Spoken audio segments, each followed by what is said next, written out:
I'm not offended. I want the truth. You offend me not at all, sir. You offend me not. You can sit in Australia without your rights, but we have rights here, okay? Well, you can make all the xenophobic comments you want. You can try and put the labels on us. This is actually, sir, this is actually hilarious. You cannot look at the truth. I mean, it's the same story so all the courts are corrupt, the officials are corrupt, the institutions are corrupt, but you're okay. You're telling the truth. Liam, this is actually funny. It's comical. This is almost satire, the way you're approaching this. And I hope the people of Australia are waking up to the media. This is a perfect example of the insanity of the media. It's just crazy. You're calling people names. It's the media. It's this sort of amorphous mass that somehow comes up with this narrative. I don't live in Australia. Are you actually a respectable journalist there, or are you kind of considered a joke? Seriously. Incredible. I hope this gets put in the That's the Donald Trump way, isn't it? It's fake news. All of a sudden, it's fake news. If you have a different narrative, it's fake news. Liam, sir, I worked in the news for 30 years. I get how it works. It's hit rock bottom, and it keeps going lower.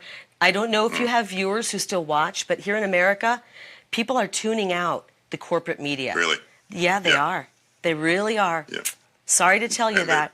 Days are numbered, buddy. If you want to keep pushing propaganda, your days are numbered.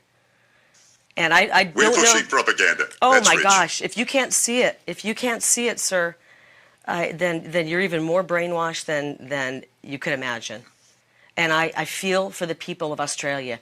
They're being abused by their leaders. They have no rights, and their media is continuing to try to brainwash them. You were probably one of the guys pushing the fear with COVID so that people would stay in their homes and wouldn't go out, and that the children would be masked. You were probably one of the guys pushing that fear on your TV station.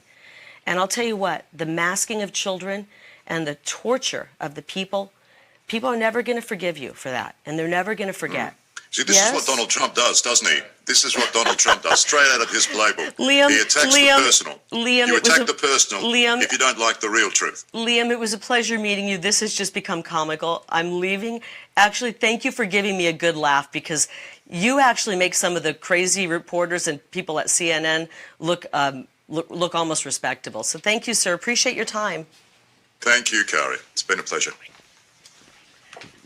That guy's a complete nut. Seriously, a complete insane person. Do people in Australia listen to him? That's the craziest thing I've ever experienced. Thanks, guys. Appreciate your time, guys.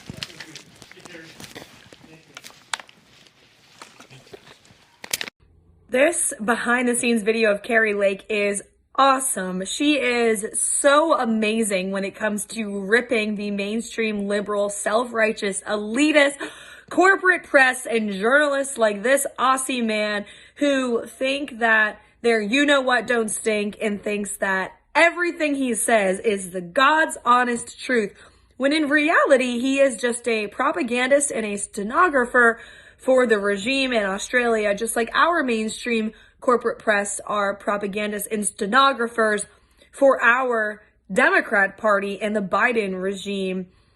No greater proof of that than the Durham report, which showed that the entire Steele dossier was funded and planted by Hillary Clinton's campaign, and the media pushed it. They never asked hard questions. They just wanted their Pulitzer Prizes. Well, guess what? The people don't care about your Pulitzer Prizes anymore, because they know that means you are a propagandist for the regime. Free press is dead as far as corporate media is concerned.